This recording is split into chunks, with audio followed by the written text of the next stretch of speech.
What can I do for you, Rod? You just tell me, what can I do for you? It's a very personal, very important thing. Hell, it's a family motto.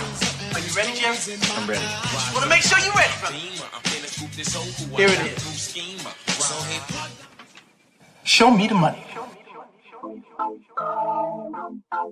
Yeah.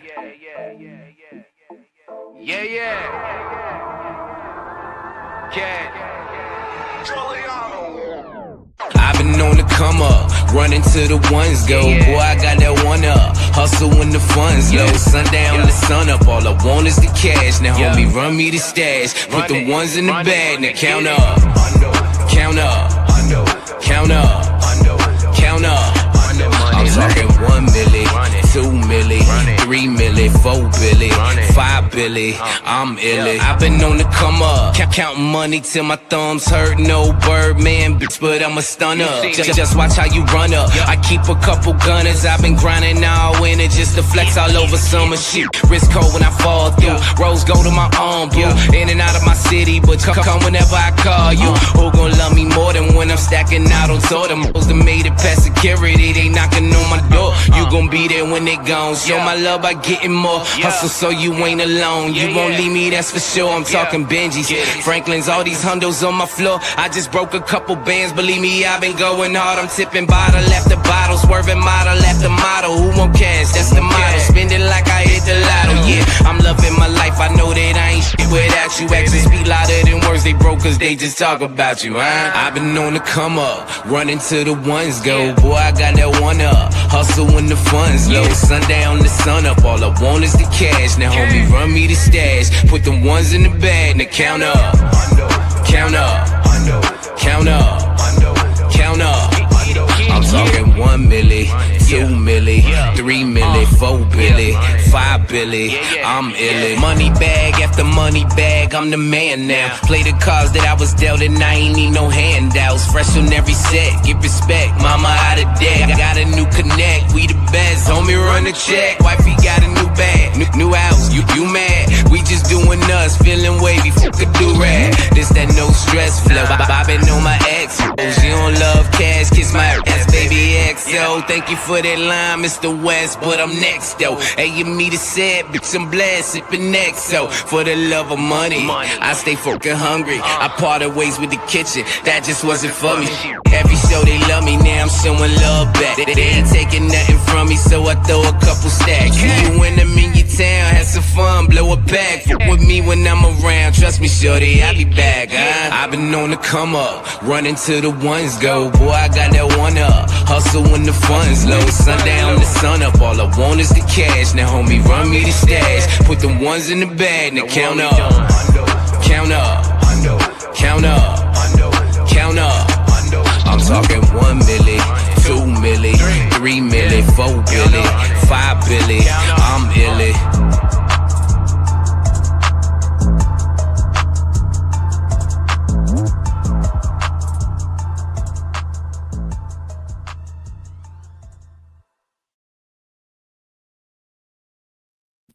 Yay. What's going on, everybody? What's popping? What's popping? Hope everybody's doing well this morning. Get y'all's asses up, man. We got some things to discuss. Welcome to the Alphabets Football Show Coffee Talk.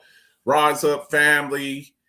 I was about to say meet and greet. I didn't say it so many times.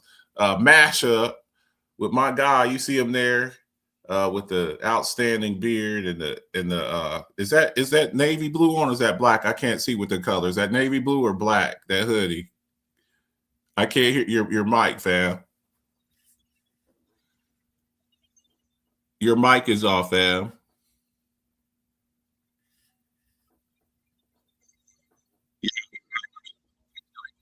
Can you hear me? Yes, you can. All black, Afrocentric. Yes, I am. Okay. All right. Y'all get y'all's asses up. We gotta, I told y'all we're trying to do this a little bit more often. We can't do it every Thursday, but y'all know I do coffee talks Monday through Thursday, where we talk a little bit of football and a little bit of life. Get your coffee out while we discuss some football. And I got my guy here with me. shout out to my lovely co-host Ramona Diehard. I need y'all to do me a favor, man, and send one up for her. She's not doing well. She's in the hospital. I talked to her.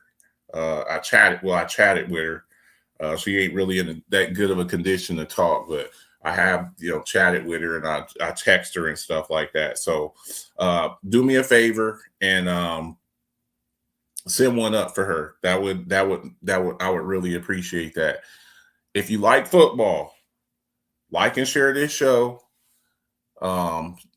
Throw up some hearts and some likes and all that good stuff. We're going to give y'all about a 40-minute show and discuss this game. We got a very critical game going on tonight, Thursday Night Football. Did you send it to the group, Torch? I'm looking in the group. I don't see it. I don't see it in here. Maybe I'm overlooking it. But anyways, like and share the show. We got a couple little things to discuss before we get to the game. I don't know if you got a slide for this, Dre, but we had a look. I talked about it yesterday. I want your opinion on it. We didn't get to talk about it last night. Tua, bench, third string. I talked about it yesterday, but I want your thoughts on it. Your whole.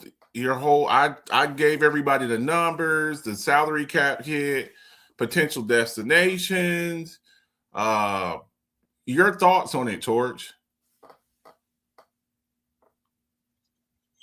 The jump. Hopefully you can hear me. But I like to make magic here sometimes. I didn't know about the whole Tua conversation, but I decided to go ahead and do one even better for the show, for the betterment of the y'all. Naturally, I'd say you can hear what Tongue of Aloha tell him yourself. He can tell y'all himself how he feel about being benched this week. We're gonna go ahead and show that right now. Why don't we right on the show? Bam, there. We could just let him tell it. Go ahead. Naturally, I'd say I'm disappointed. I think it's normal human emotion. But outside of that, I got to do my part. My role here right now is to help whoever the quarterback is going to be for this team, to lead this team, help in whatever way I can, to help the team win this game on Sunday. What did Mike say to you? We just had a brief conversation about changing the quarterback. What was your reaction at that point? Disappointed. I mean, I'm not happy about it, but it's something out of my control. You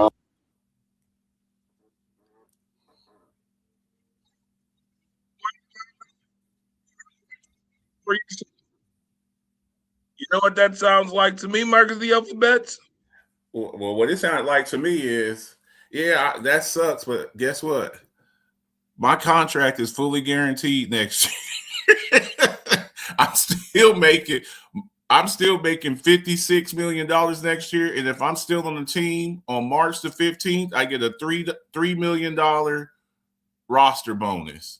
So I would make close to $60 million next year if I'm still on the team by March the 15th. Which is about 3 months from now, I will still make $60 million next year. It was a terrible contract.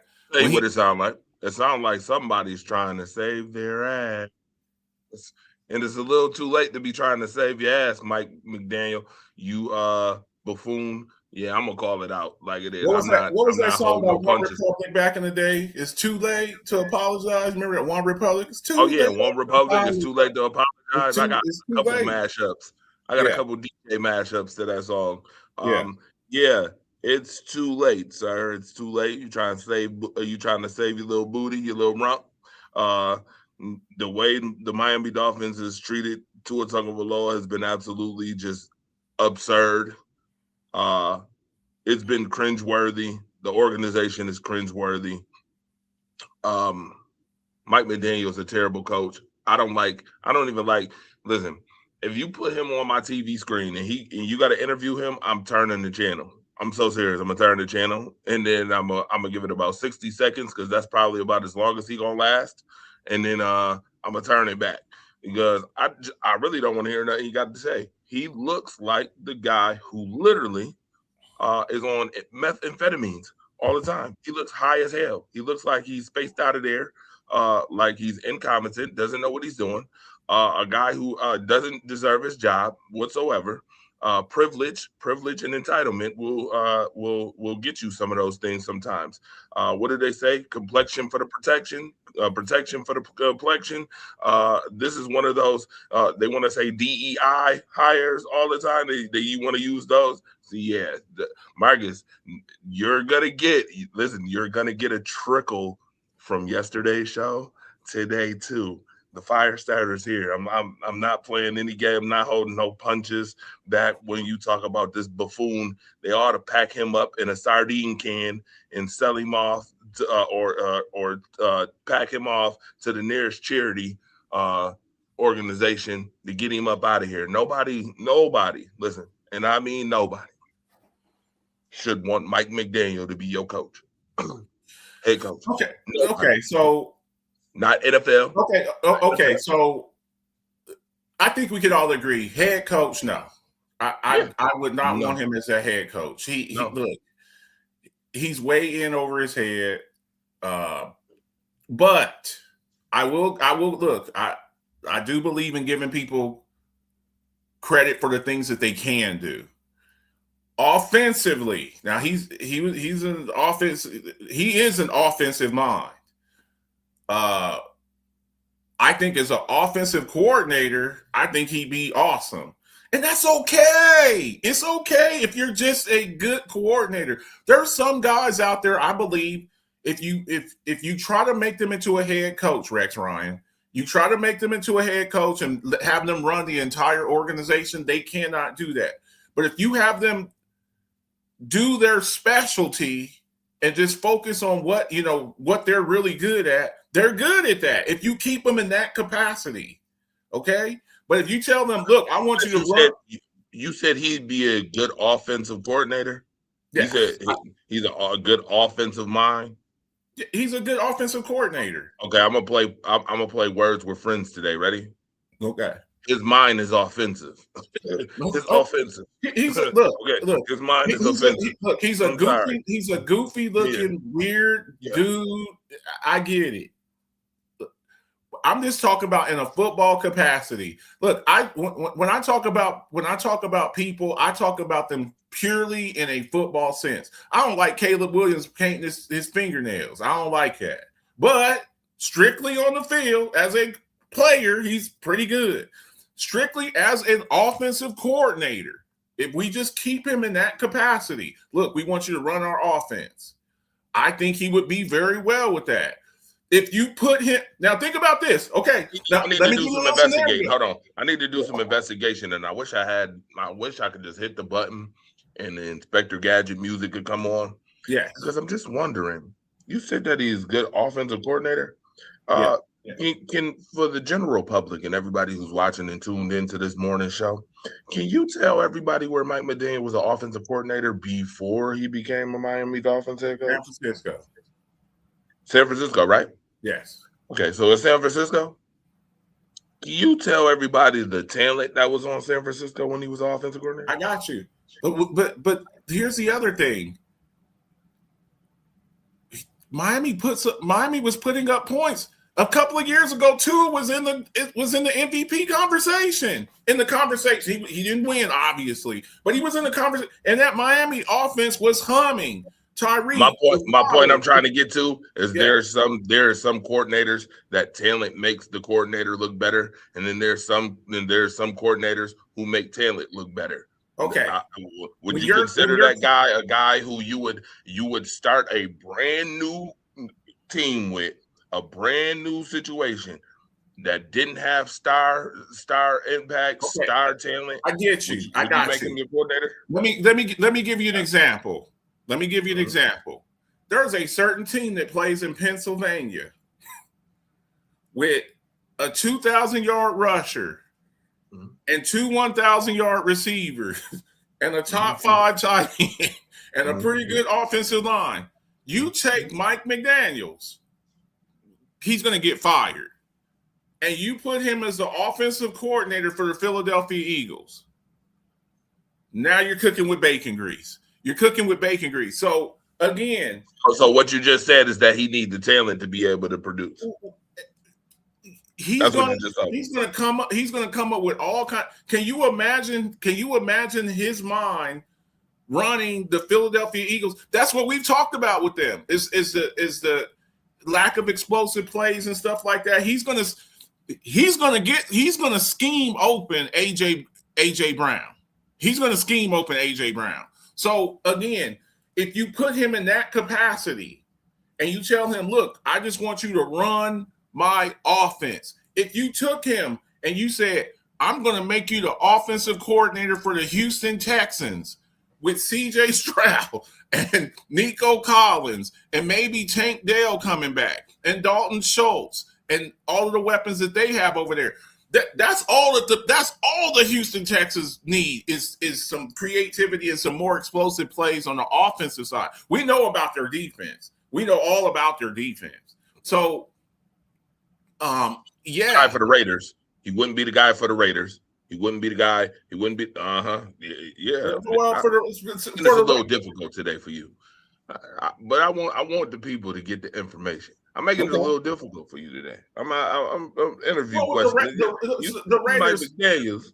The Raiders don't have anything.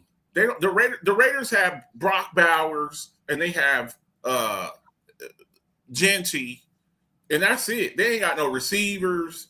It ain't got no quarterback. Mike McDaniel would be able to elevate that team. Bill Walsh wouldn't be able to elevate that team. Bill Walsh wouldn't be able to. The Raiders are terrible. They're terrible. They're absolute. Hey, I'll give you another team. Just hear me out on this. He gets fired from the Dolphins because I do believe he's going to get fired from the Dolphins. And he goes to the Jets. And the Jets get a quarterback. And they got Adonai Mitchell, and you get back Garrett Wilson, and you get Mechie, and you got Breece Hall and Braylon Allen and Mason Taylor. I can start doing some things over there. So look, it's just he's in over his head as a head coach. So and Tua, that's a whole nother story. What do you do with Tua? Because here's the thing. I don't know where he goes. Because look, a lot of times what happened with these quarterbacks who failed at their first stop, Torch, they failed because they didn't, they're on a team with no weapons. You know what I'm saying? They got a bad coach. They ain't got no weapons. They ain't got no offensive line. They're getting beat up. I don't know where he goes where he would have success. And this is why y'all hear me say this. Hey, Torch, you love doing you love doing the impressions. Who you play with matters. Tua has played with a lot of good players. And here's my other saying: size matters. I make sizes. When you have a quarterback who's short, who doesn't have that great of an arm, he's very limited with the offense that you can run. Oh, and he's not mobile. He's not mobile at all. So some quarterback, a guy like Jalen Hurts, he's not that accurate. He's not that great of a thrower. But guess what? When things break down for him, Hurts can take off and run. I think from this time forward, Tua is a career backup. He's going to be a highly paid career backup because they owe him so much money. He's going to be a highly paid backup quarterback, but I think that that's his limit. And here's the lesson for it. Here's the lesson from this, Torch. Dillon Gabriel. All Dillon Gabriel is a right-handed Tua. He's 5'10", 5'11". He doesn't have that great of an arm. He's not that mobile. He's got a little bit of he's got more mobility than Tua does. So, and this is also a warning. This is also a warning for all those people out there. And look, I hate to say bad things, and I know my people in New Mexico are going to give me a hard time with this. Diego Pavia from the University of Vanderbilt University, who, by the way, bro, the way you conducted yourself at the Heisman Trophy thing, the way that you talked and said F all the voters, bro, you went to NEMI, my alma mater, New Mexico State and Vanderbilt, and you're from New Mexico, and you go up there and say F all the voters, F all the Heisman voters, they got you listed at 6 feet tall. You're not 6 feet tall. You're probably about 5'9", 5'10". When you have short quarterbacks, you have to have a very selective system for them to have success. So we'll see what happens with that. Let's read some of these comments. He was a 49ers offensive coordinator before he was hired as the Dolphins head coach. Let's not forget 49ers went to the NFC Championship when Mike McDaniel was 49ers OC. Talent is necessary, but he can scheme plays. I agree. He can scheme some stuff up. If you put some things around him, he can make some things happen. Imagine Mike McDaniel with the Ravens. So let's make sure that the general public understood what I was trying to say before we get to anything else. What I was trying to say is Mike McDaniel is the coordinator who, with talent, can elevate your team. Yes. Mike McDaniel is not the guy who would go into a team that is raw, a rebuild team, and be able to elevate that team with the minimum talent. There are coordinators who make teams better and elevate talent, and then there's talent that with coordination you elevate. There's two different things. That's what I was pointing at. He's not the guy I'd say rebuild the house if it ever tore down.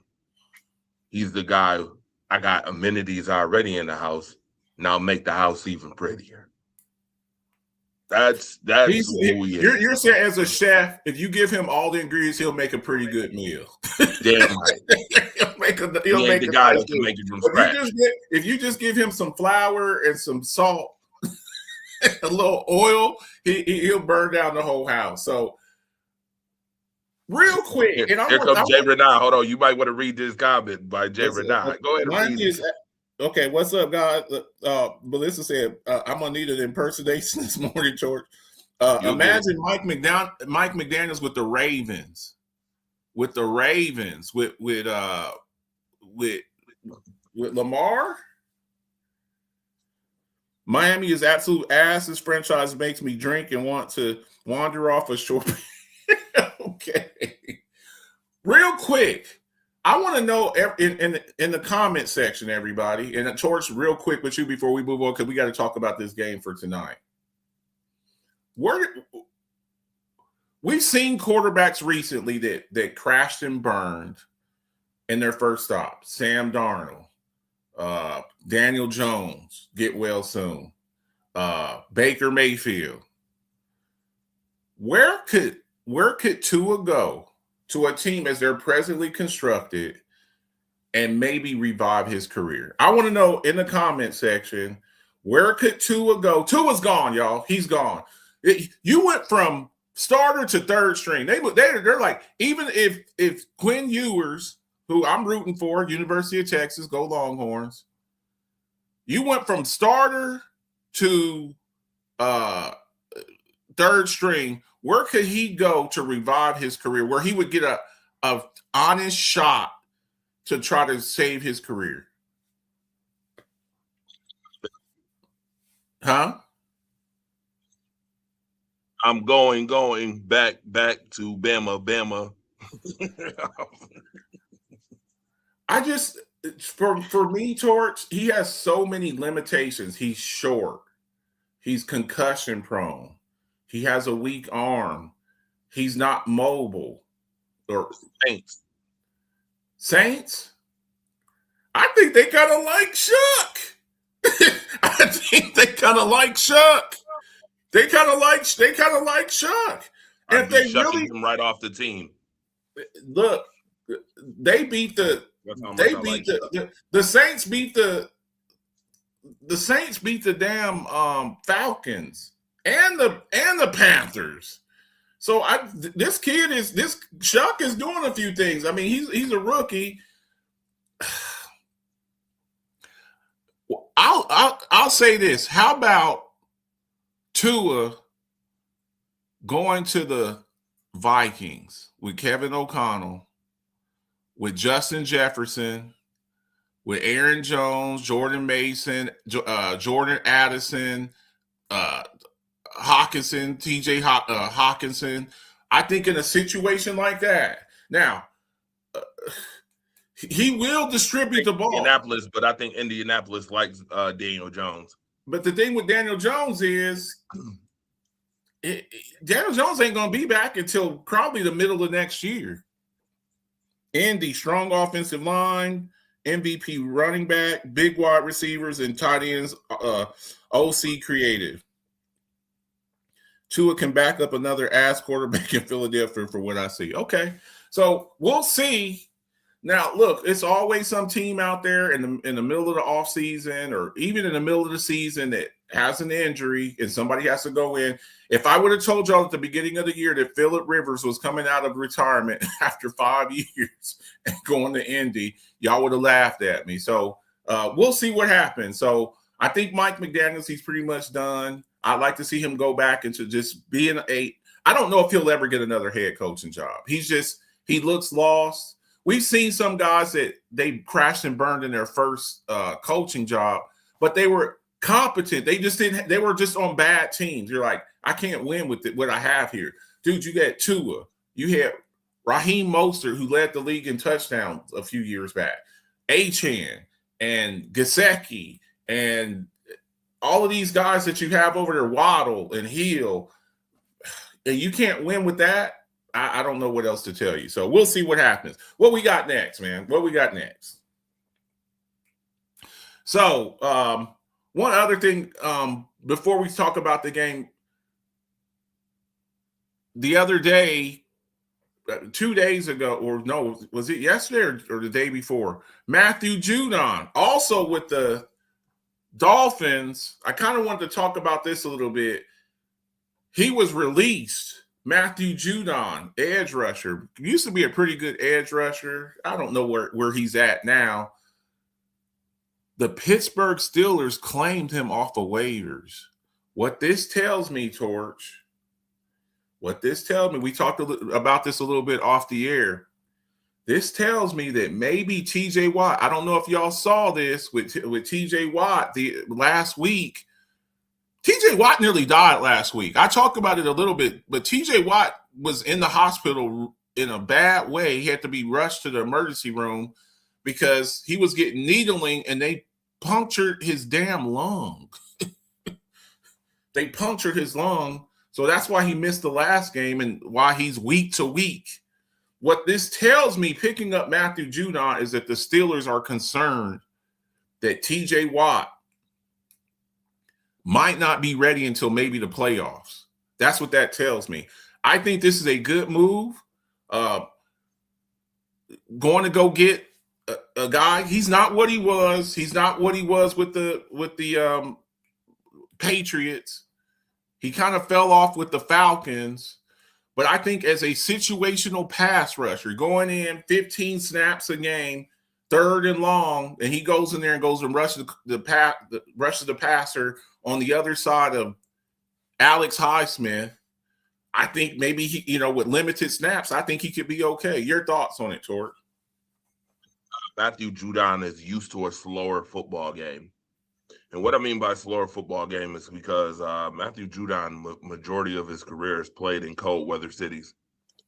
New England, most success. And the most success he's had. Now he wants to go back to Pittsburgh. Ravens. Atlanta didn't work. Atlanta was warm weather in the dome. Miami's warm weather. He's used to playing in gritty football games. Did he also play for the Ravens? He played for the Ravens too. Yeah. Baltimore as well. So Baltimore too. Yeah. He's used to playing those type of games, gritty type of games. So bringing him back to a division where he's familiar, I think will help a lot.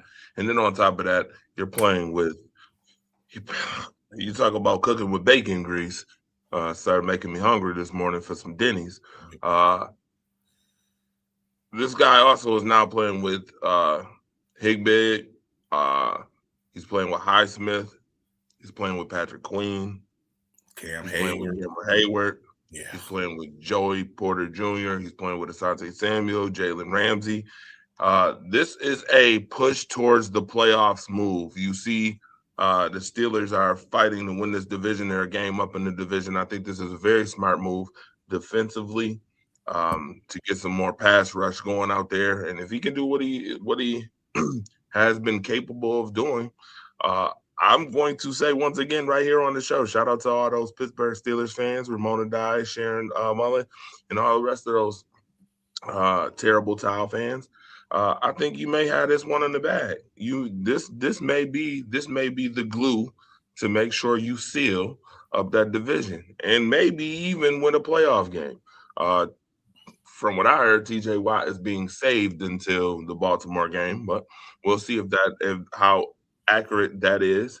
And if so, I mean, you got TJ Watt, you got Matthew Judon, you got Smith, Herbie, you got Patrick Queen. Don't forget about the rookies. Don't forget about Jack Sawyer from Ohio State, Derek Harmon. They're two rookies. I mean, but when you look at that defensive roster, you're like, damn, where is the hole at? Like, could you ever imagine playing on Madden? See, and I get it right now on paper, it may not look, but if you play this on Madden and you had Judon and you had Patrick Queen and you had Cameron Hayward and you had Derek Harmon and you had TJ Watt and you had that secondary that they got, Asante Samuel Jr., Joey Porter Jr., Jalen Ramsey was playing safety against Miami.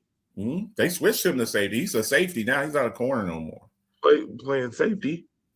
You got a really Kyle Duggar on the other side, right? You got Kyle Duggar on the other side. Safety. He's the other safety. Ramsey. So your corners are Asante Samuel Jr. and Joey Porter Jr. Your safeties are Ramsey and Duggar. So then look at your front seven. And then your front seven is stacked. I mean, that is a move that you make when you have a quarterback like Aaron Rodgers. You ready to make a playoff push. Torch, I just told you guys not to sleep on the Steelers. Torch, we just talked about this a little bit off the air. There's a certain wide receiver who just got cut from the Jets, who played with Aaron Rodgers with the Jets, who played with Aaron Rodgers with the Packers. He's free to go wherever he wants to go. If I'm Allen Lazard and I look over there and I get to play with a guy who I've played with most of my career, who's made me look really good, and I don't have to be the number one option over there. I can just kind of slide in, and you put Allen Lazard with DK Metcalf, Marquez Valdez-Scantling, Calvin Austin, the three tight ends that they have, the two running backs they have, Gainwell and Warren, the tight ends, Freiermuth and Jonnu Smith and Mount Washington. I'm telling y'all, man, what Omar Khan, I may have to, every week I do my NFL awards for Executive of the Year. If this pans out with the additions that they made since the trade deadline, picking up a Ramsey and picking up Asante Samuel Jr., trading for DK Metcalf, getting rid of George Pickens, I may have to change my pick for Executive of the Year to Omar Khan, because the moves that he's making over there, Torch, just 2 weeks ago, they were yelling, "Fire Tomlin" at Acrisure Stadium. Just 2 weeks ago. Just 2 weeks ago. So a lot can change. So Just a little news to put out there for you. Okay, so now we're ready. Let's get this. Let's do this game for tonight. We got a critical game tonight. NFC West. That NFC West is stacked. Rams, Seahawks, 49ers. The Cardinals are out of it. I think they're already eliminated. But this game here, you got two 11-3 teams fighting on prime time for the basically you could be the number one seed. Who's the number one seed for the NFC right now? I think it is the Rams. I think it's the Rams right now. So this game is critical. Now, there's some things going on. Matthew Stafford, he's leading the MVP race right now. I believe. Do you have him right now as the front runner for the MVP? Okay. So Matthew Stafford right now, he's at 3,722 yards, 37 touchdowns, 5 interceptions, 112 QBR.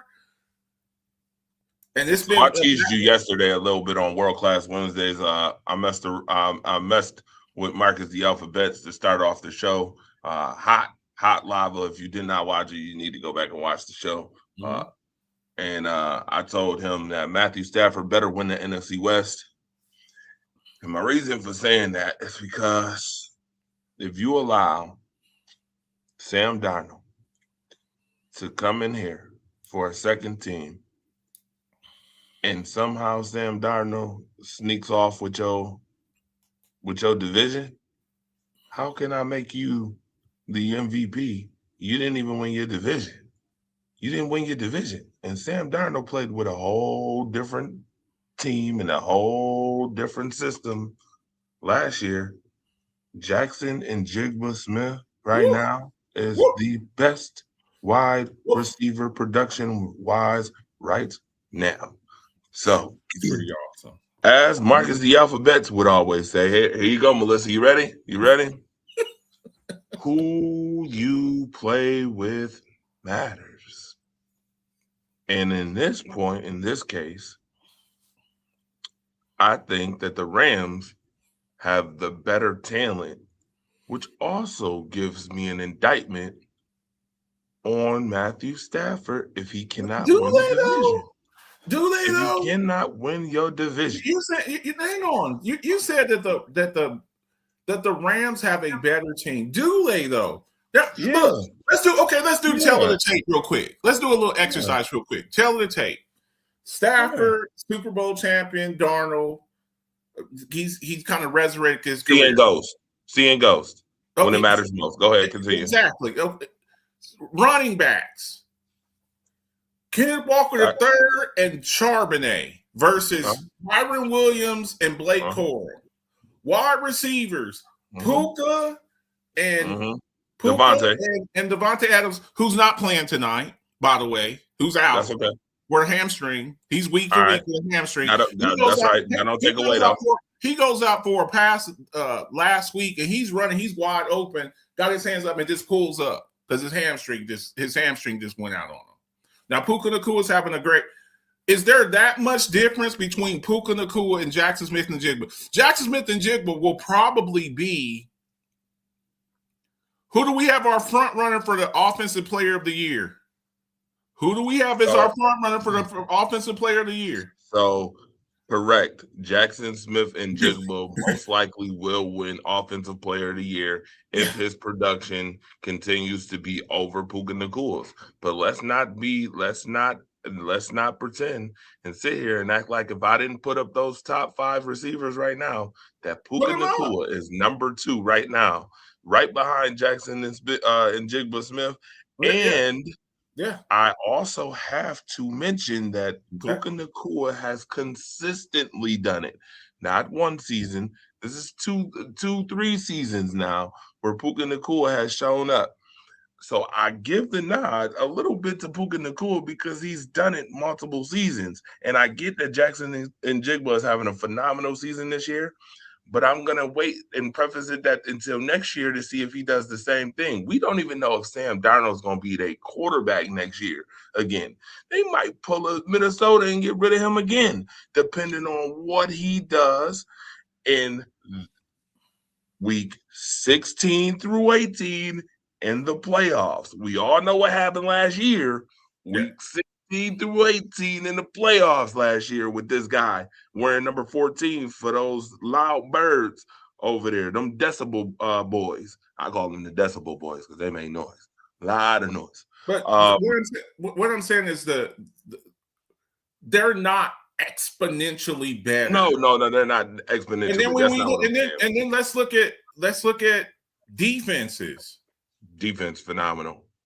Seattle's defense. Both teams. You see what I'm saying?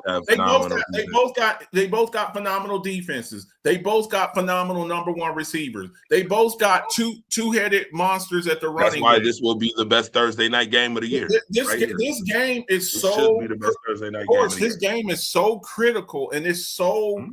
This is going to speak like volumes. This is this week's Buffalo versus New England.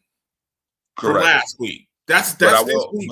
But hold on, watch this. Now we'll turn this around, and with all that being said, that we just said, Marcus the Alphabets. Here's the interview question for you.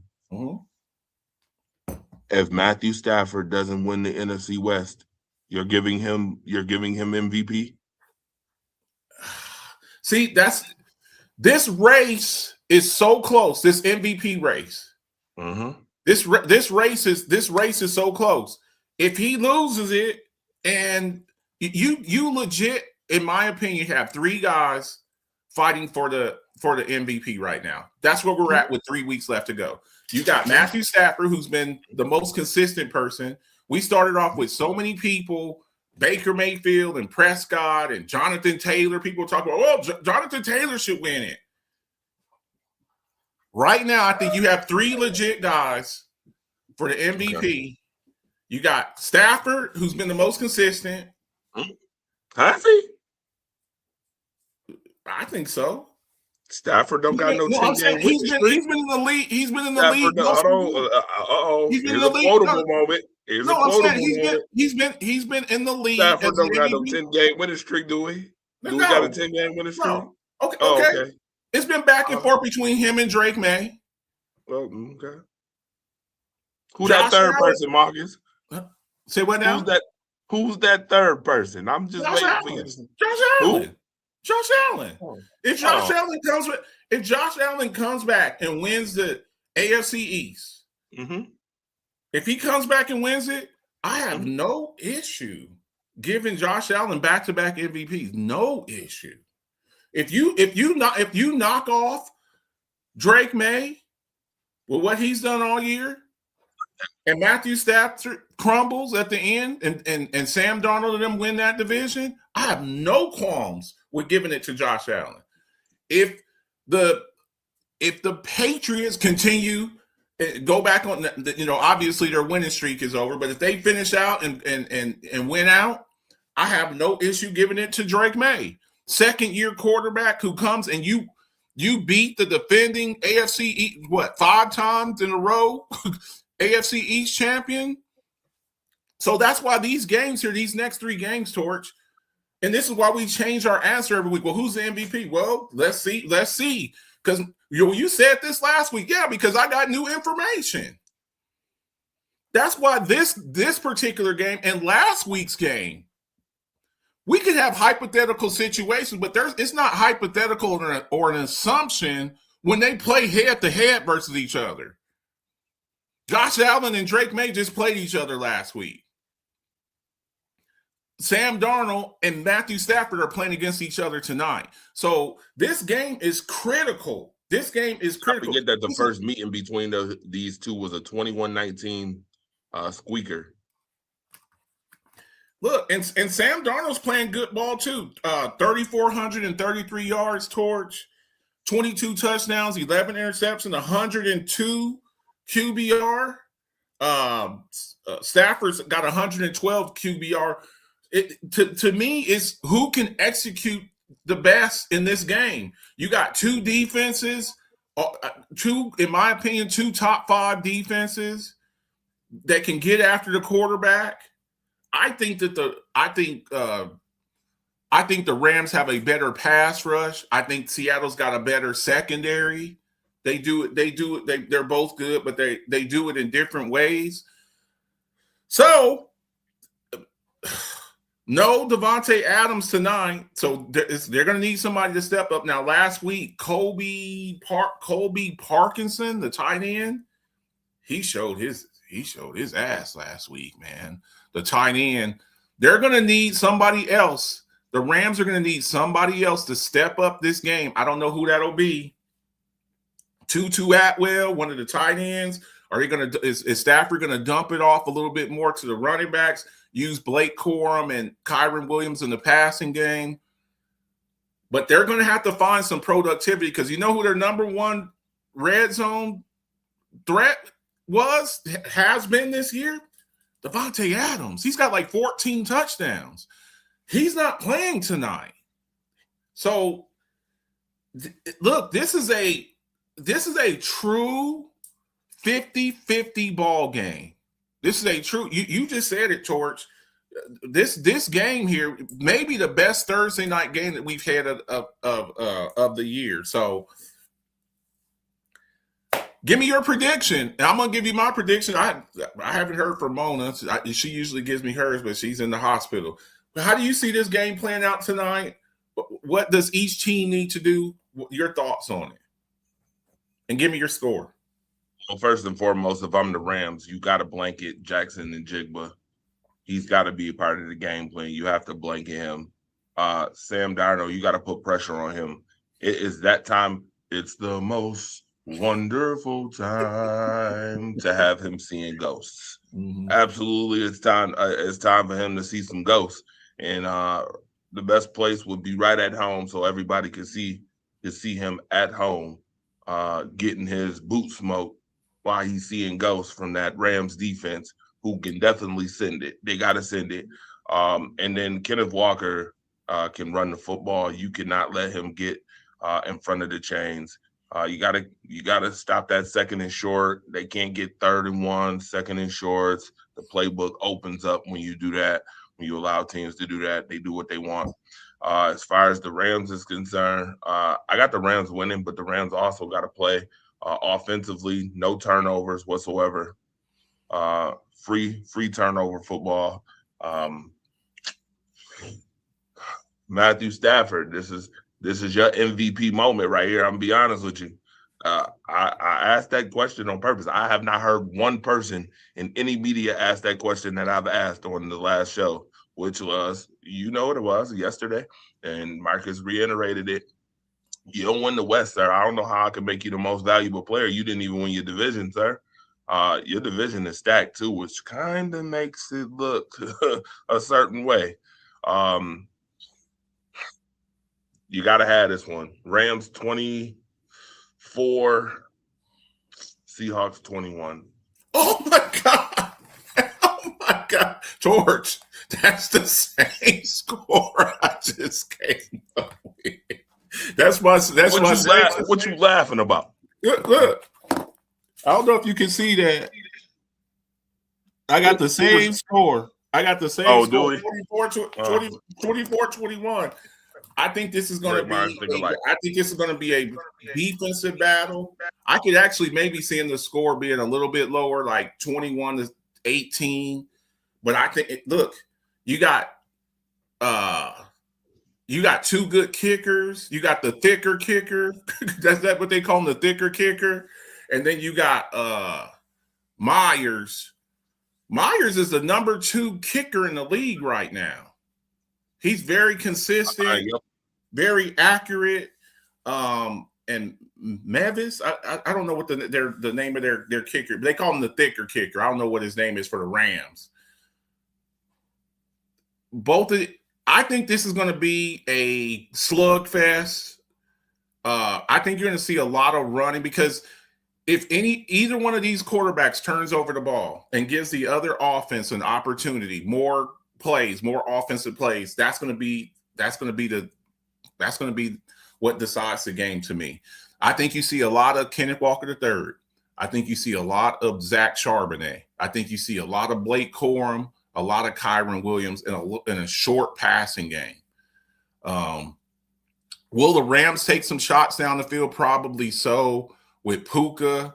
And of course, Jackson. We got all of the superstars in this game. Puka, Jackson Smith and Jigba. Just incredible. Just incredible. So I'm Harrison going Mavis. The thicker kick, Mavis, the thicker kicker. He's pretty good too. So him and Myers, Jason Myers. I got it 24-21 Rams. Now this game is in Seattle. Woo. Yeah. Oh my goodness. That place is gonna be, that's why I called them the Decibel Boys. Jumping. But I do believe that the Rams pull it off barely. I could see a late game-winning field goal. I could even see a game that goes into overtime tonight. 24-21 Rams. I think it's going to be a slug. I think it's going to be a slugfest. I think it's going to be a lot of hard hitting and a lot of a very physical game. So there's our score. Me and Dre are both going 24-21. I tagged Ramona. I don't know where she's in the hospital. Make sure y'all send one up for her. I'm going to reach out to her today, but that's all we got for y'all, man. Make sure you get your Alphabets Football Show merch.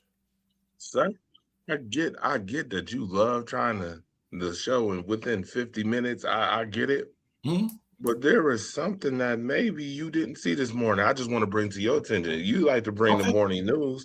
I just wanted to bring this to your attention. I'm bringing you something this morning. I don't know if any of y'all heard this, and we got to do some investigating on this. Okay. But your Chicago Bears. Oh, I did post that up. I heard about this early this morning. I posted this up last night in my group. Did you? I did. I posted this up last night. I told, look, man, these owners and these owners and Torch, you went through this with Buffalo a few years back, talking about moving to Toronto and things like that. We did shows about that. To me, this is owners having temper tantrums. That's what it is.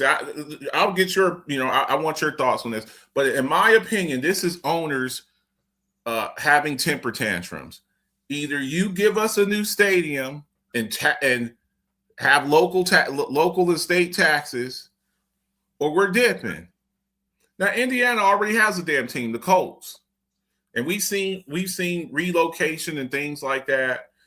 Baltimore, the Browns going to Baltimore, Baltimore Colts going to Indianapolis Colts, St. Louis Rams going to L.A., the St. Louis Cardinals, the Cardinals, St. Louis Cardinals going to Arizona. We've seen a bunch of relocation throughout the years and stuff like that.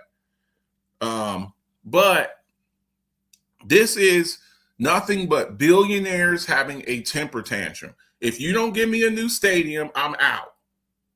If you don't give me what I want, I'm out. And it's really disgusting. You want me to pay for a stadium? That means I got to raise local taxes, and instead of getting kids books and laptops for school or lunches, you want me to pay for a stadium that you personally get the profit from. I don't like it. I don't like this at all. Now I'm not going to speak too much on it. I'm going to do some research on it. Ain't you from Chicago, sir? Huh? Ain't you from Chicago, sir? I was born in Chicago, Cook County Hospital. My parents were both born in Chicago. My brother, who's 2 years younger than me, he was born in Chicago. I got family there, aunts and uncles. Both of my grandmothers. That means you better be doing some hometown research. I don't have enough. Look,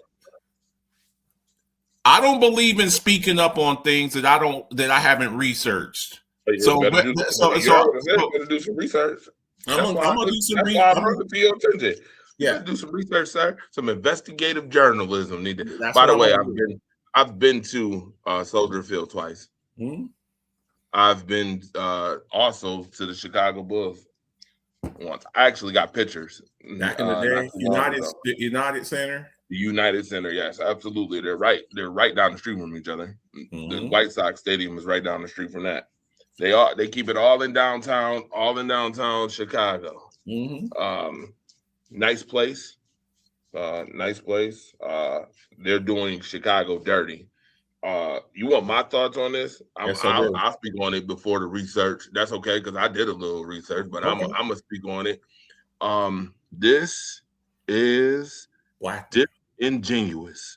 Okay. This is about as disingenuous as San Diego moving that team to LA. Oh yeah, I'm coming. You guys have to look at the sports atmosphere.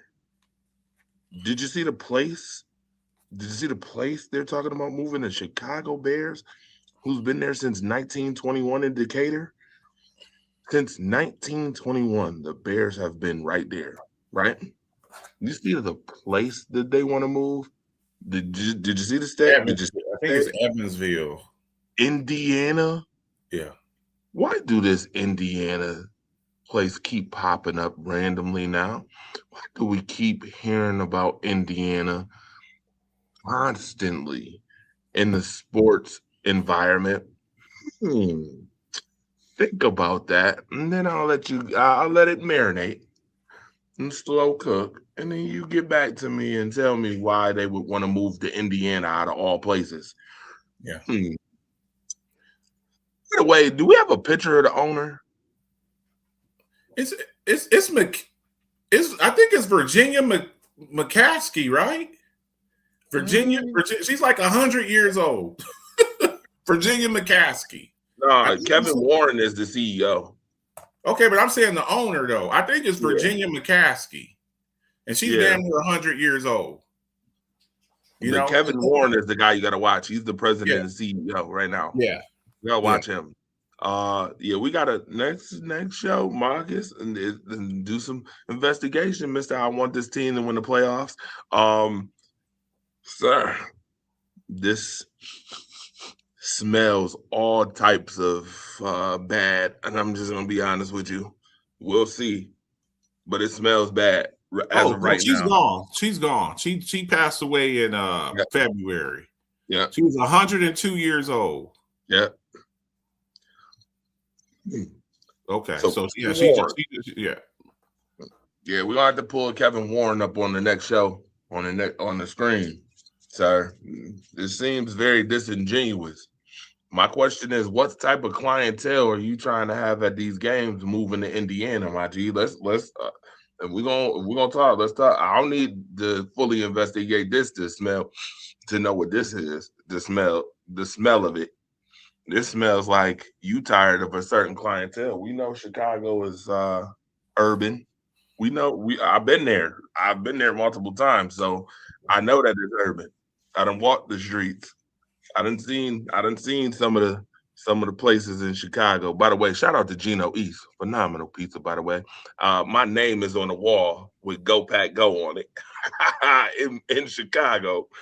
By the way, Rise Up Family's name is on the wall. But it smells funny. Blackmail. It smells like you trying to go from blackmail. Yeah, it smells like you trying to go from urban to real suburban. To real suburban.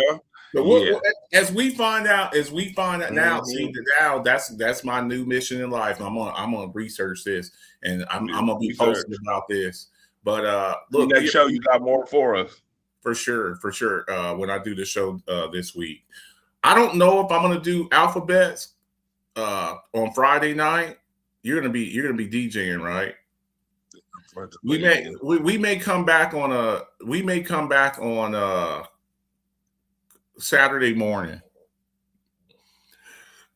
You gonna be around on Saturday morning? What we'll probably end up doing, because Ramona is going to be out the net, I'm going to give her another day to heal up. I don't know. She's probably not. I'm just going to plan like she's not going to be there for the show. She's not doing well right now. So what I'll probably do is like a Saturday morning, Saturday afternoon show. So I'll keep y'all posted on that. I'll put that up in the group. Get your Alphabets Football Show merch. 27 short sleeve t-shirts, 37 long sleeve t-shirts, 52 hoodies. I also do Rise Up stuff. It helps us out. Make your arrangements for the Alphabets Football Show Rise Up Family Meet and Greet, April the 23rd to the 25th, 2026 NFL Draft. I'll be there. Torch will be there. Mona will be there. Devon will be there. Mookie Hawkins will most likely be there. I would love to see everybody there. Make your arrangements. If you try to wait around, it's going to be tough. Also, you need to go online. I'm going to get the link for it. There's free tickets to actually go into the event, but you have to register for them. You can't just pop up. So when you see all those people out there that are making the picks, the announcement for the pick, you have to get tickets to that. They're free. They're actually free. You go in.